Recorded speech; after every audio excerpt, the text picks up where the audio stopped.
Okay, hello everybody. I'm Mel Hauser. I use she, they pronouns. I'm the executive director of All Brains Belong. Welcome to Brain Club. I'm going to share screen and we'll get us oriented. Lizzie, can you answer the question in the chat?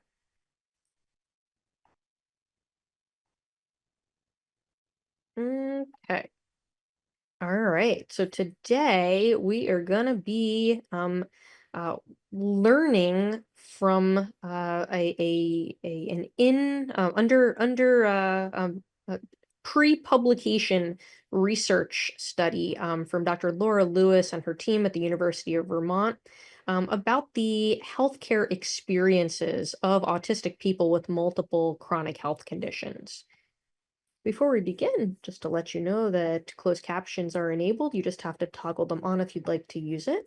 Depending on your version of Zoom, you might see the closed captioning live transcript icon. If not, look for the more ... and choose show subtitles. So you can choose the same and choose hide subtitles if you want to turn them off.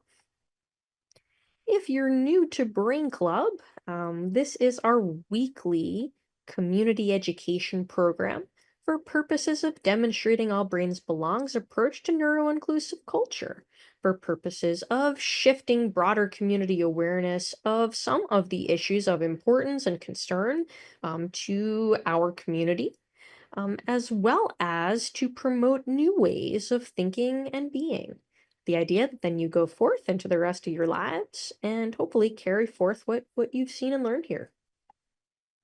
While we hope that this is a place where you feel safe and a place where you feel supported right from your very first time, Brain Club is not a support group. It's not a place to make personal requests or address personalized situations. It's not for medical or mental health advice. We do talk about health education related topics, but again, it's for education purposes only. This is also not a neurodivergent affinity space. This is a place where all people are welcome to come and to learn. So we invite everyone to listen, to learn, to observe what a neuro-inclusive space can look like, and to think about how what you're learning connects to the rest of your life. There is no one right way to participate here at Brain Club. You can have your video on or off. Even if it's on, we don't expect anything of you. Feel free to walk or move or fidget or stim or eat or take breaks or anything else that needs doing. We actually will not have space in tonight's format for mouthword discussion. We will have the chat open during a pre-recorded panel that we'll be watching tonight. And so while we watch the panel, you are invited to use the chat, but observation is also a completely valid form of participation. In addition to affirming all aspects of identity, we really orient our program around the collective community coming together. So for example, in order to make sure that everyone can get out of tonight what they need to, we just ask that while we have the chat going, we just ask that we use the chat intentionally, slowly, giving people a chance, all people a chance to join in. Because many people have the kind of brains where it's when the chat's moving really fast, it's actually hard to read the comments and participate. Speaking of the chat, that's my visual support to make sure that I can see the box. Great. Okay. If this is your first time at Brain Club, it's okay to not understand what's happening. Keep coming back. It might take several times to figure it out. Liz is going to put the frequently asked questions in the chat to cover a lot of the logistics. All right, so we have been continuing on our journey this month together, our theme of the month, our journey of identity formation. And tonight what we'll be engaging with is the idea that when people have experiences that impact their identity, that this can take place in a number of settings, including healthcare. So we're going to watch a 44 minute interview with Dr. Lewis and members of her research team, and Dr. Lewis is here tonight. Hello. Um, Before we begin, I do need to give a content warning, though. What you'll hear tonight is about autistic healthcare experiences, and for many, healthcare experiences that are distressing and traumatic and the result of systemic ableism within the healthcare system, and medical experiences resulting in post-traumatic stress disorder. What we know is that neurodivergent people often struggle to access healthcare. For example, 80% of autistic adults who have a healthcare practice have difficulty accessing primary care because of the systemic and environmental and provider-related barriers to accessing healthcare. And we know that at least 70% of autistic adults, for example, have untreated medical conditions. And in our medical practice, what we see is that the overwhelming majority of autistic and ADHD adults whose needs were not met by the traditional healthcare system, what they suffer from is a constellation of intertwined medical conditions that impact multiple systems of the body. Lizzie, if you could link to the ATT-webinar link, if folks missed our webinar from January about this. So I am very pleased to introduce. I'm actually we're gonna get to hear from Dr. Laura Lewis directly at the beginning of this video. So Dr. Lewis and her team at the University of Vermont studied a group of autistic adults with multiple chronic medical conditions. And what you'll hear in the research team discussion, that's what we're going to watch. We're going to watch a discussion of the research team. This is interpretations of the data from this study, of what they learned from the autistic adults who participated in this study. Oh, that's awesome, Laura. That's great. All right. I have to stop share and reshare. Hold on. When we began, I was like, oh, I've got too many tabs open. So of course I closed the tab with the video because that is classic. All right, here we go. So you were saying something. Oops. Here we are.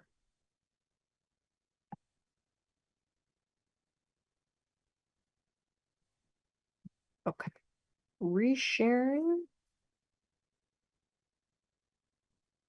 Sharing sound. A lot of patients who have this No, constellation no. Hi, I'm Laura Lewis. I use she, her pronouns, and I'm an associate professor of nursing at the University of Vermont. And I was the principal investigator on this study, meaning that I forgot to share sound, right? You were hearing sound? Oh, we look could at hear that. it. Yep. Okay, cool, great. All right, we're gonna start over. Sorry about that. Hi, I'm Laura Lewis. I use she, her pronouns, and I'm an associate professor of nursing at the University of Vermont. And I was the principal investigator on this study, meaning that I was the lead researcher. So this study we came up with in collaboration with Dr. Hauser to look at the constellation of intertwined medical problems that we've been calling all the things, and start to look at what it's like for people who are living with all the things. So we used a participatory action approach, meaning that we had community members and autistic people on our research team. We had a really great team where we're really lucky, and we met to go over from the very beginning of the study what it was going to look like, what our research materials would look like, what our participants would actually see, and what kind of questions we would ask them. And then our community partners were with us all the way through data collection and data analysis. So really interpreting the findings that we had and understanding and making sense of the data that we collected. So we interviewed using online methods and like virtual interviews. We ended up doing 30 interviews with autistic adults who had at least 3 health conditions or health concerns. And those could be self-identified. They didn't have to be formally diagnosed by a provider.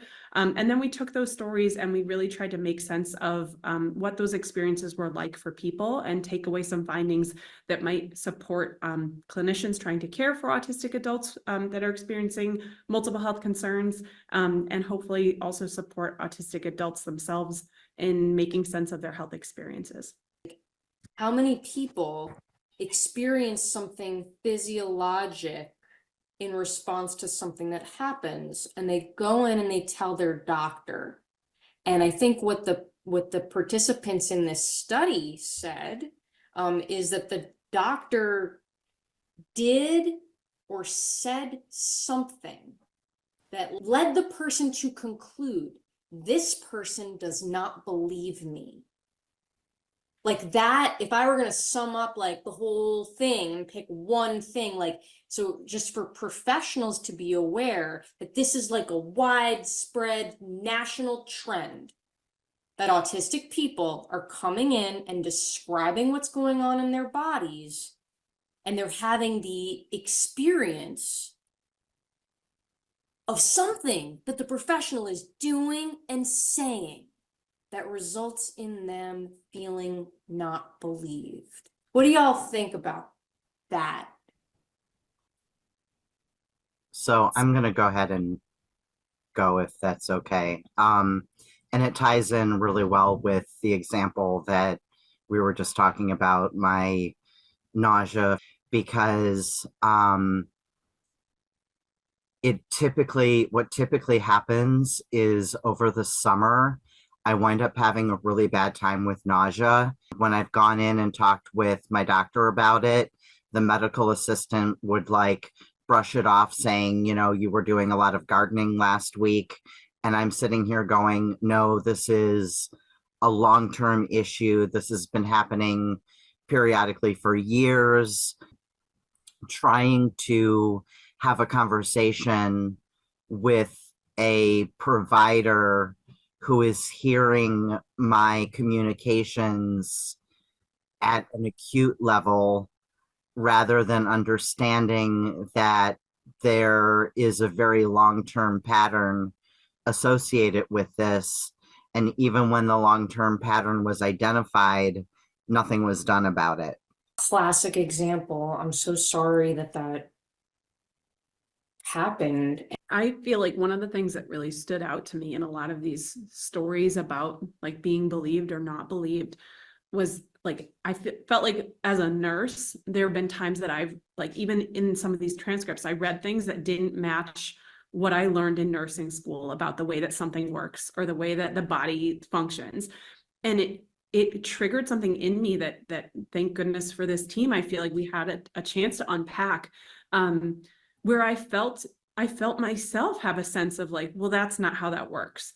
And I feel like what this team brought to light in a huge way is the importance of understanding and making space for realities that may not match your own experience, or the way that we've been taught to understand a body system or how something works. And that really is, to me, bridging the double empathy problem. And I think the other piece that came out of this was so many people talked about not having words or language for their experience. And so they did the best they could to get that language so that they could bring it to a provider, but they didn't have like years of medical school to interpret and understand the language fully. So then when they brought that into a provider, they may have used a phrase differently or used a different word or something that wouldn't match the provider's perception of how that's supposed to look. And it may have ultimately thwarted their efforts of trying to communicate with a provider, where then the provider may have dismissed it because it didn't logically match the provider's understanding of that same content. And that was something that was really interesting for me from a healthcare lens and how we make sense of what patients tell us.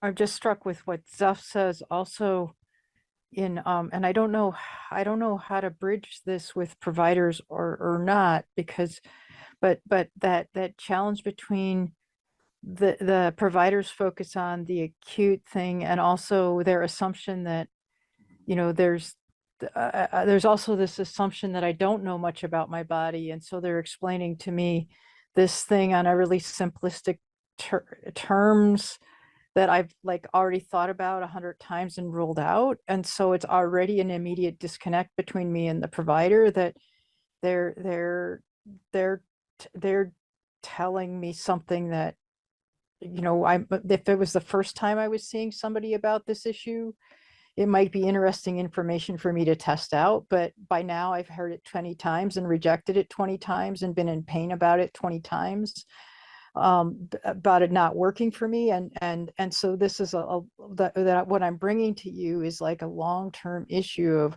how do I understand like why this thing started for me 20 or 30 years ago, and why it's still going on now, and why my body's still behaving the way it is, and what I can do about it, that obviously is not going to be like this short-term fix because it's been going on for 20 or 30 years. But clearly there's something that's not been right between me and my body for, you know, 3 decades. And now, and how do I change that relationship? Because I don't have a clue. And then I get a simplistic term from my provider and I go, oh, fucking, they don't have a clue either. Sarah, what you just said made me wonder something else. Like you said, well, I'm seeking an understanding, right? Like I wonder how often clinicians and patients understand each other's goals for an interaction. Right. So I think particularly in a medical system where the clinician doesn't have their access needs met, they don't have a framework for that at all to begin with, but they're like dysregulated, overburdened, overdrained. And there is this feeling, this limbic reaction to the idea that somebody wants something. Somebody wants something of me, from me. And often it's just not based in reality. The provider is not necessarily able to take in information about, like, actually somebody just really wants to have a conversation sometimes about how this could be. We're not at a place where we're talking about, is this happening? Right? Like we skip that part because the patient said it's happening. That's what's happening in their body. You get to actually skip that part. Like the patient wasn't actually asking, is this happening? It is happening, right? And so if you are like at this place where the encounter becomes, well, is this happening? And I think that like acute care is very much about, is this happening, right? So I have this thing, do I have this acute process? And there are tests and there are, imaging and there are this and there are that, it's like you're testing for a particular thing. And if that thing is happening, you can maybe find a thing. When we're really talking about the chronic health conditions, the constellation of intertwined medical problems that autistic people commonly experience, we're not in that model. And I don't know that anybody's naming that. Right. Yeah, I think that's so true, Mel. I think it's the question is more of and it's like something is happening. I might not have enough information to understand what is happening, but something is happening. There's something in the relationship with me and my between my body and me that isn't working, that hasn't been working for a long time. I don't know how to fix it. And I need enough information. I need to understand what's going on in order to even begin to figure out how to fix it. And if you're not going to help me understand what's going on, if you're just going to say, well, I can throw a pill at this and then you won't notice it happening, that's not what I'm looking for. I mean, it's just like, I want to know why this happens every time I garden. Yeah. Or why this happens, like every time I go to a family reunion, I need 3 weeks to recover and I can't get out of bed for the first 3 days and I can barely feed my cat. And it's just like, what can I do differently? Or do I just, is there hope to change this relationship with my body that clearly isn't working? And that's sort of the desperation, the level of desperation that I'm in, and the doctor's looking at it in a totally different way. It feels to me like a lot of those issues are also compounded by this, like, we have these diagnostic tests, and for a lot of autistic folks, the results of that test may not align with what we expect to see in the results of those tests from medical knowledge or nursing knowledge or healthcare knowledge. And it seems like we have this this huge trust in these objective tests that we have over somebody's objective tests that we have over somebody's experience and what they're telling us. And it seems like for a lot of people, when the test is negative, that's the end. So it does not exist to the provider anymore. And we no longer care about really trying to support your symptoms or your experience or whatever you need support with, because the test was negative. Yeah. Right. And so in the setting of this constellation of intertwined neuroimmune conditions, like, you know, when we order tests at All Brains Belong, for example, we try to like really over the top counsel patients, like we're expecting these tests to not show anything. There are not good tests that are going to show us stuff. When we find something, like I'm going to celebrate because I've got like a very clear thing that we've identified. You know, we found, you know, your B12 deficiency, or we found your thyroid thing, or whatever. But that doesn't mean, even if it came back normal, it doesn't mean you don't have either of those things or any of the other things that go into this constellation. And that's not something that most healthcare professionals get any training in, that they have any frame of reference for, that they would believe is true. But it is true. You know, we've got a practice where 97% of the practice has this. I think for a lot of the participants in this study, people talked about providers just sort of writing things off as being a weight-related issue. And the same was true for mental health, that if somebody went in with a known mental health diagnosis, it automatically put the provider in this context of like, well, that's your mental health, and no longer seeking another layer of what's going on with this person. And we saw that a lot, both weight and mental health being these sort of distracting pieces of a conversation that weren't really relevant from the person's experience, but to the provider became just the answer in the end of the conversation. And Zeph's got a hand up, and then I've got a thought on this too. Yeah, I was just going to say that I don't think my concerns about the weight loss were taken seriously because I am obese. And I also wonder if, like, these, like, both what we're calling weight issues and what we're calling obesity and what we're calling mental health issues aren't inextricably intertwined with the physical, like with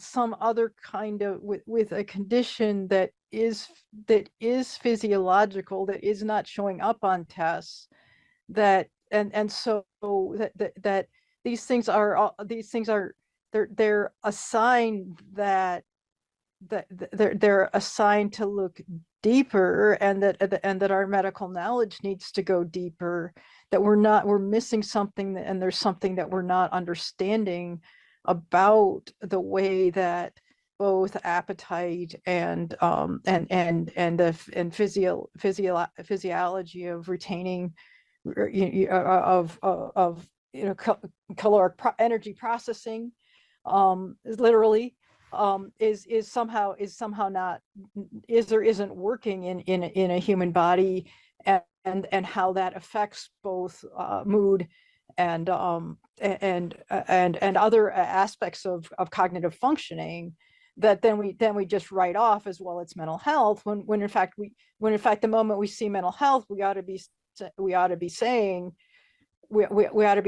oh my God, there's something going there. There's something happening. I come at that from a little bit of the opposite direction, just to show the diversity of what happens out there. But when my symptoms of the functional neurological disorder started getting more extreme, I was talking with my mental health provider, and she was one of the people who really supported me in saying that, yes, there really is something going on with your body.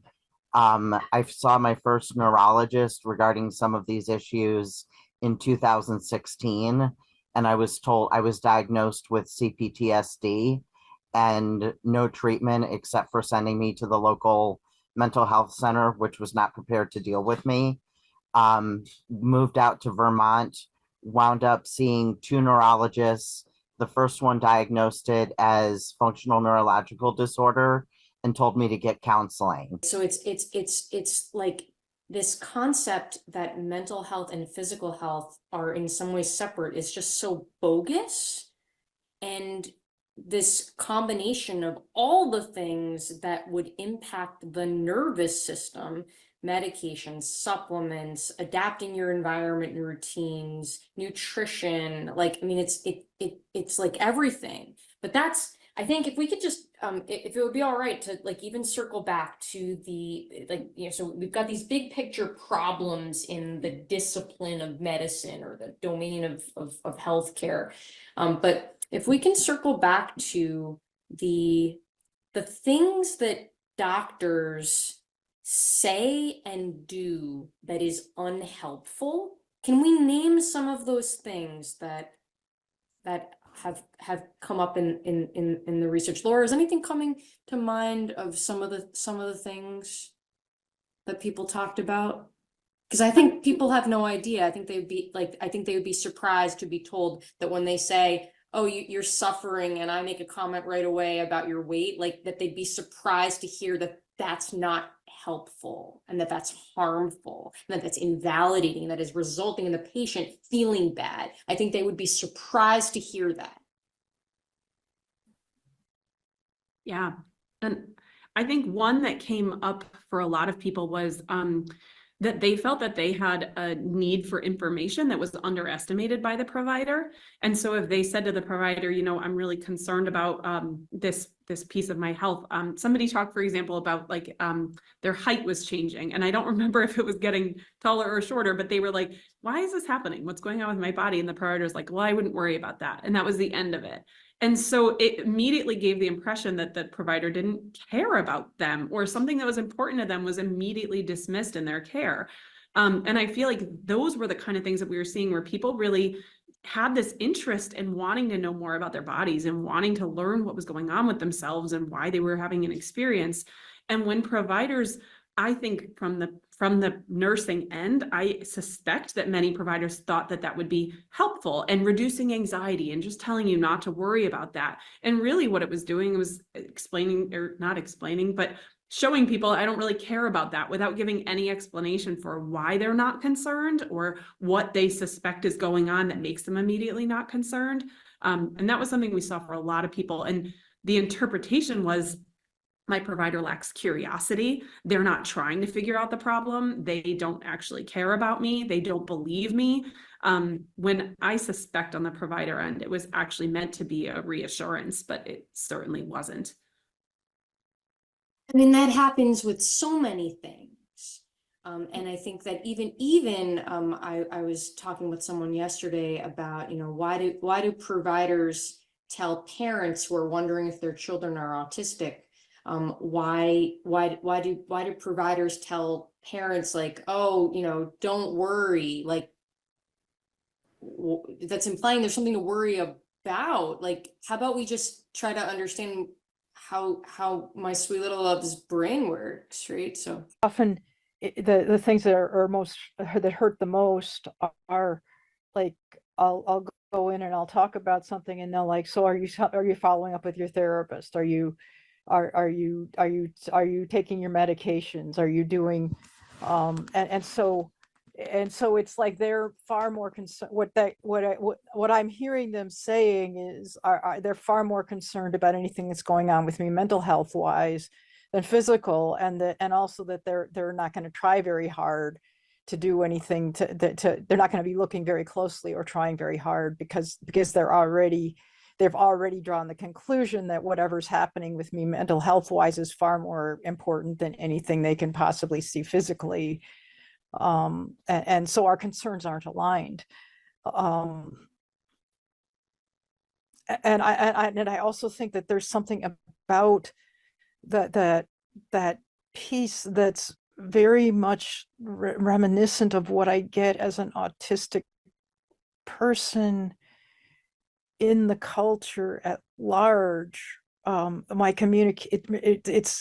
it's very, I'm not quite sure what, it's not so much it's that the things that I'm concerned about are the things I zoom in on, and maybe it's that I'm more detail oriented than the culture at large, or I guess it's reminiscent of what I see about social patterns where people are trying to be, I'm worried about how did I come across to somebody, or I'm worried about some social energy that I'm picking up on, and the person's going, don't worry about that, it's not a problem, it's not an issue. And then 3 months later, the person, the thing that I was worried about is blown up and I'm fired from a job, or the person's not talking to me, or so the provider is really doing, like, they're providing a reassurance that I have learned not to trust, because it doesn't, like, what other people think isn't worrisome, I have learned is actually worrisome from a point of my survival socially. And then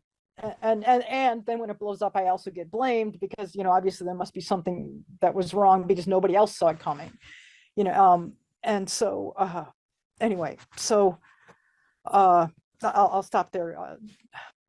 That's really important, and really important that we name that when someone says that they are concerned about something and the professional, you name two things. So one, anything pertaining to a lens of mental health is implying to the person that you are not thinking about the rest of their physical health, because it's already been made really clear that you're thinking about those things separately. And I would imagine that what related to that would be how many people told us that their provider talks about, well, tell me about your stress. Like, talking about stress, I mean, like, yes, we are impacted by physiologic stress from, even, physically exerting ourselves. Our mitochondria aren't using energy appropriately. But anyway, like, don't, like stress has connotations. And it's like greatly implied that you're, not aligned, as I think Sarah said really well. Laura, what were you going to say? Well, I think the other thing that you touched on when you started that, Sarah, is questioning your compliance with the treatment plan, and that the questions become about, like, well, are you taking the meds? And almost this questioning of what you're reporting as being the problem is the way you're doing the treatment plan, not that the treatment plan doesn't work for you. Or that we're looking in the wrong direction. And I think that we saw a lot of that in our interviews too, that people really felt like those hard questions, like, not hard questions, but the continual questioning of whether you were following things in the correct way. And it comes back to, Sarah, that blame piece, that it ultimately is on you. The way that you were following the plan is the problem, instead of the plan is the problem. They're assuming if I comply, that the problem is one thing, and if I comply with this certain part of the treatment plan, all my problems get rosy and better. My life experience is saying, no, the treatment plan is, like what you've named, the treatment plan is inadequate, or at least I'm not buying into it because I don't understand why it would work for me. It doesn't make sense to me in terms of what I perceive to be going on in my body, and you're not helping me make the links. The person who could possibly help me make the links as to why these two things would fit together, and why these unanswered questions would get answered in this mental health treatment plan. And well, Sarah, I think one of the things that we also kept hearing and that we talked a lot about is that when people became more resistant to that treatment plan because it wasn't working for them, because it was painful for them, or worsened symptoms, or was, expensive and didn't meet their needs, or whatever that looked like, participants often felt coerced into doing that plan, and comments like, well, if you really wanted to get better, this is what you would do. And so then it became this, like, bad patient for not following a plan that really people knew in their guts wasn't helpful for them, and in many ways was harmful for them. And then sort of this cycle happening of becoming more resistant, becoming frustrated, becoming angry, feeling more resistant, feeling more skeptical. and then being perceived by the provider as being like uncompliant, uncooperative, and all those difficult words. Yeah. Yeah. So this, when someone is viewing you through a lens, that deficit-based lens that includes like you are difficult, you are doing it wrong, there's something wrong with you, that is perceived by the person's nervous system. I think that professionals don't realize that when you're not viewing another human in with unconditional positive regard, the interaction is different.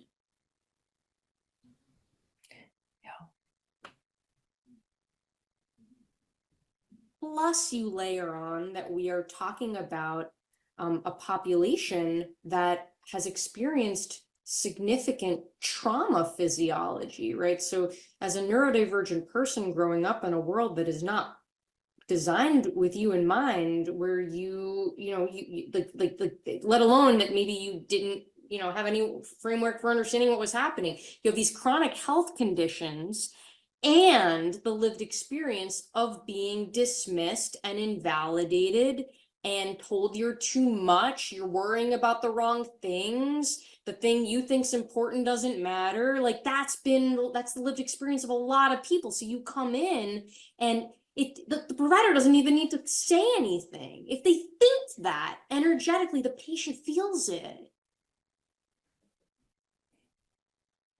Mel, our ultimate takeaway from this study, I would say, is that people went into a provider to seek help for something going on, and they left feeling like they now had two problems. The first being the same problem they went in with to begin with, and the second being the added stress and burden of being invalidated and dismissed and gaslit. And it seemed like in many ways, the healthcare experience for a lot of folks that we talked to only added to their poor health that they were already experiencing and to the burden of the problems that they initially were seeking help for. I can tell you what I have at the bottom of this, I have here that the transformative flipped script is feeling like my experiences are heard and understood. And even if you can't help me, understanding my experiences holistically and believing my lived experience of my body can support my health by at least removing the psychological burden of feeling like my experiences are invalid and defy logic. I don't know if that's a helpful way to end it, is like that positive note of that there is a different version of this that's possible when people are believed and understood for what they're bringing to the table. That even if we don't have the medical tools to make the problems better, that we can alleviate some of the suffering and the burden of what people are experiencing. It's really rare as an autistic person to be viewed as a person, to be seen and treated as a person, period, in our society, even among peers. But then when you add to that people who have power to say whether something exists or doesn't exist, it's even probably rarer. And so probably the most healthful thing, and to the extent that like so much of what perhaps goes on with me is the reflection of like the trauma of living in a culture that dismisses and undermines my humanity at every turn. The fact that there's someone that there's a clinician who has someone who has an incredible amount of power, who treats me as a human being and who takes what I'm saying seriously, and who's willing to try to align with me to support me to get answers to questions that I don't understand. I mean, that in and of itself is even if that in and of itself is potentially curative. I mean, that in and of itself is potentially changing the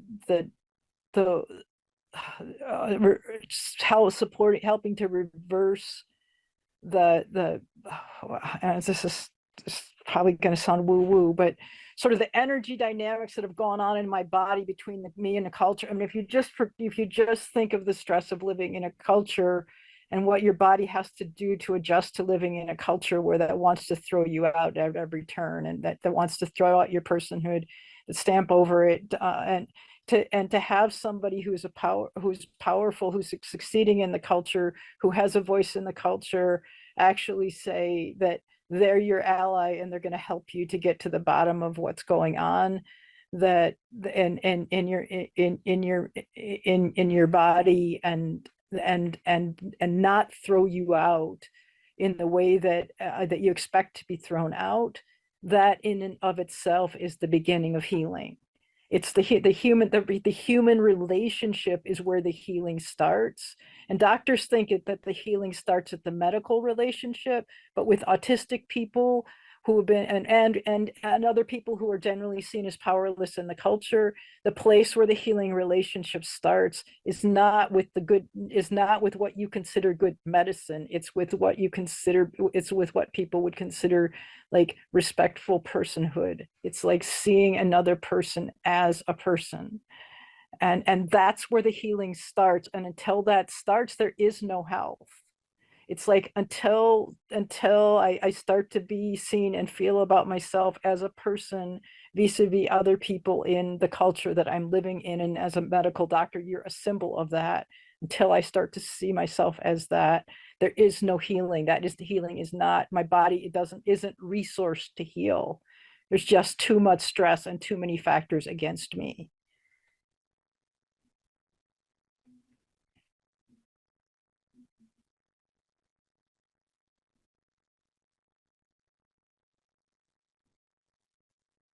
Thank you for naming that.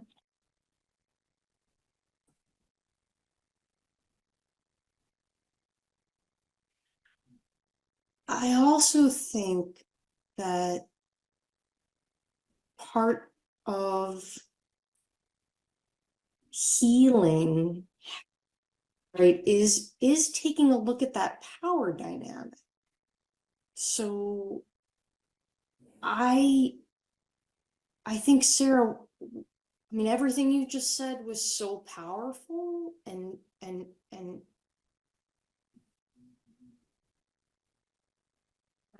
like everything you said, but the power dynamic part, I think we should include that in this, right? Because if a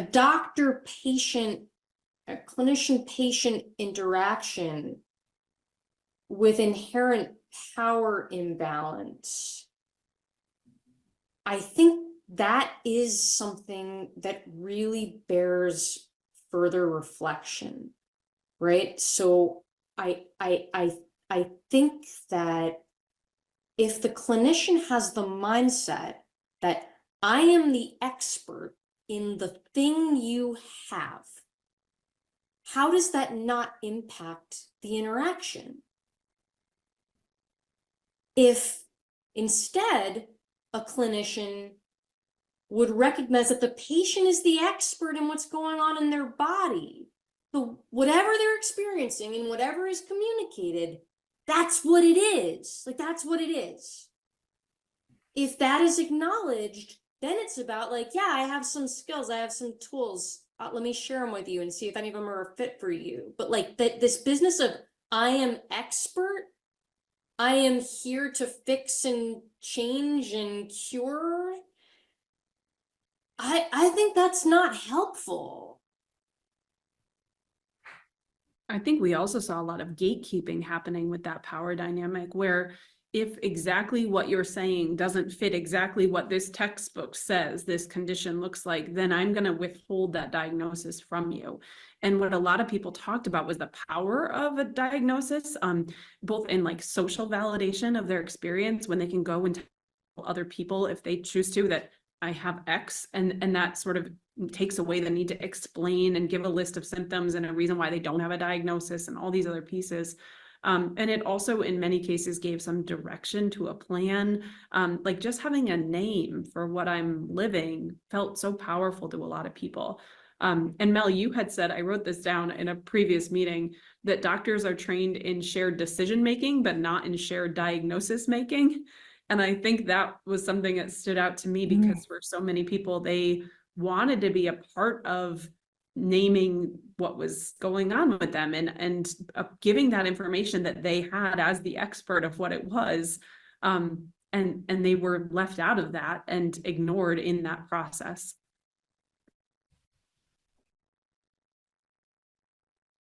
And I think that part of shared diagnosis making involves like an awareness and a transparency around the limitations of the diagnostic tools, right? So if I were evaluating someone for mast cell activation disorder, I have this awareness that the tests are bad tests.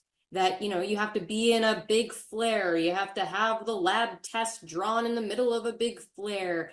The specimen has to be collected and spun in a cold centrifuge, and like it can't be out in room temperature for more than a few minutes because it disintegrates. Like, and so mostly labs are not following that, right? So I have to know all that in order to know that your pattern is telling me that you have mast cell dysfunction.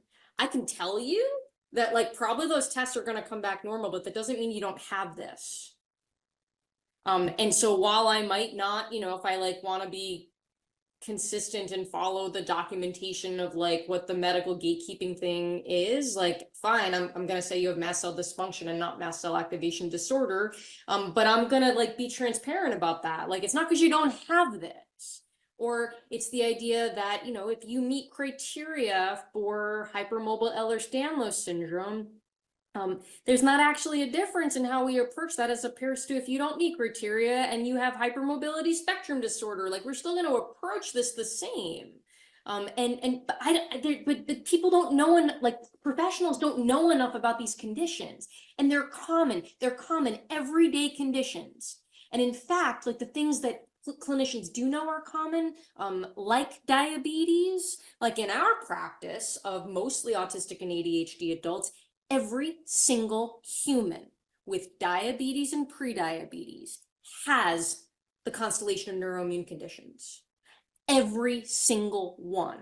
So we have this thing that traditional medicine says is common, and yet it is completely not known. This major big deal that contributes to that. Mel, one of the things that we talked about early on in this project was this idea of like population health and sort of making judgments about the person in front of you based on a population. And we were sort of like coming at this like anti-population health lens a little bit. And one of the things that you said that I thought was really powerful was that it's not that you can't use population health, it's that we're misidentifying the population that's in front of us. So we're making assumptions about a broader population and applying it to a subpopulation when there are separate assumptions we need to make about this subpopulation, perhaps. Said that? This is I don't remember saying anything so that's a really astute observation. But that's the reason why the diagnostics are so important, because even just getting a diagnosis of autism puts you into that population, because autism is so invisible otherwise. I mean, I saw doctors for 50 years and no one said anything to me about autism. Zeph, that's really important, right? Because so one of the things that people who like, you know, don't get their medical care here, you know, like people on social media, they'll reach out like, how do I get this? I'm like, well, you know, print out the tool from the All the Things project and bring it into your doctor, and you know, that whole thing. But if they don't know, if the doctor doesn't know that they are autistic or ADHD, the doctor won't know that this tool applies to them. Right. So it's like the gatekeeping entry into the subpopulation that maybe we have a chance for the professional to match. Because I think that a lot of professionals would say like, no, I don't actually know anything about autistic adults. Teach me, sure, I'll learn. It's the lack of recognition about how many autistic adults there are. They may not even know it. Exactly, exactly. So that's another thing that I think is really important, because here we are, we have a subpopulation that the doctor doesn't know and the patient doesn't know, right? They just are suffering. They just are suffering with multiple systems of the body. And you put them all together, and then you like that. It also supposes that someone knows something about autism. You know, if we're talking about, you know, anyone other than the stereotypical, you know, white 4-year-old cis boy, you know, like there's all these layers for how we're not matching the pattern, even though the pattern is well established. We didn't make the pattern up. Sarah. I mean, I think there's another aspect of this also that, I mean,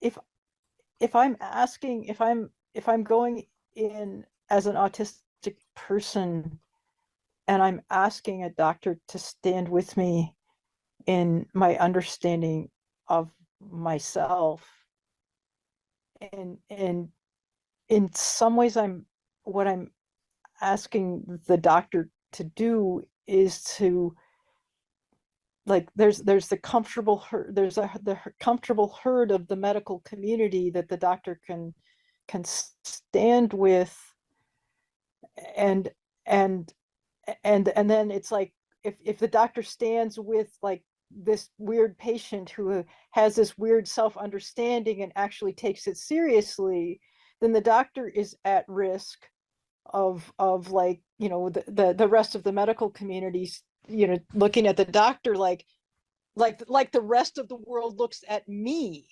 The oblique angle to that I think would be a good one to wrap up on is what Zeph has in the chat right now.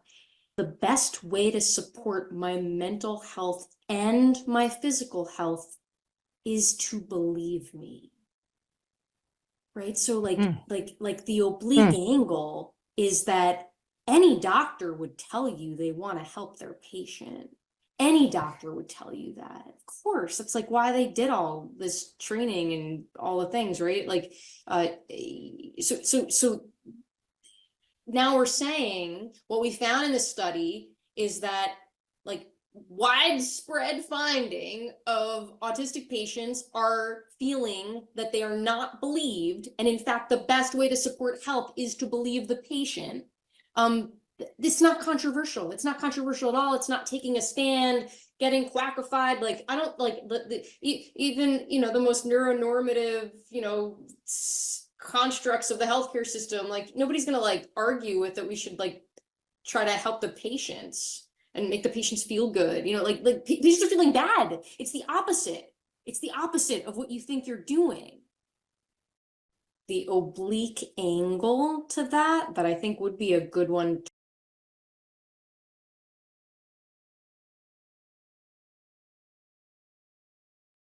It's less dramatic as it repeats itself.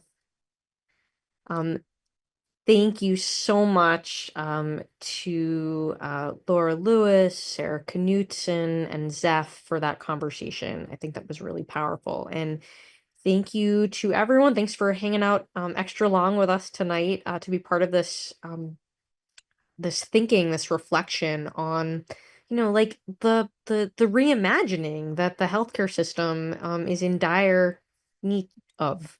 And we'll be talking more about that at our fourth annual Shifting the Autism Narrative, the Impact of Stigma on Health webinar. Lizzie, can you drop that in the chat one more time? Oh, you were already like, you were clearly like ready and geared up for that. I didn't even, how'd you know I was gonna say that? Oh, it's amazing. Thank you, Lizzie. Anyway, anyway, with that, we hope you'll join us next week. Next week we have a very powerful book chat. A Little Less Broken, which is the story of the impact of an adult diagnosis of autism. It's been a long time since I read a book that I bawled through, and this is one of them. So thank you, Lizzie. Lizzie's reminding us we're gonna give you like 2 weeks notice to just get prepared for the April Brain Club. It's a different Zoom link. So we highly recommend you registering for Brain Club. So next week is like the usual link. It's the same link as tonight. It's the same link that you registered for next week. But April Brain Club, new registration link. Thank you, Lizzie. Lizzie like rushed to get it ready for Brain Club, and I was just about to say goodbye without showing it. So thank you, Lizzie. Anyway, we would not have Brain Club if not for Lizzie, by the way. Anyway, we would never have Brain Club if not for Lizzie. So register for April Brain Club. Register for the webinar, which actually has a third link. It has its own link itself. Anyway, next week, same link as this one, for a little less broken. And we will look forward to seeing you then. Thanks, everybody. Have a good week. Bye.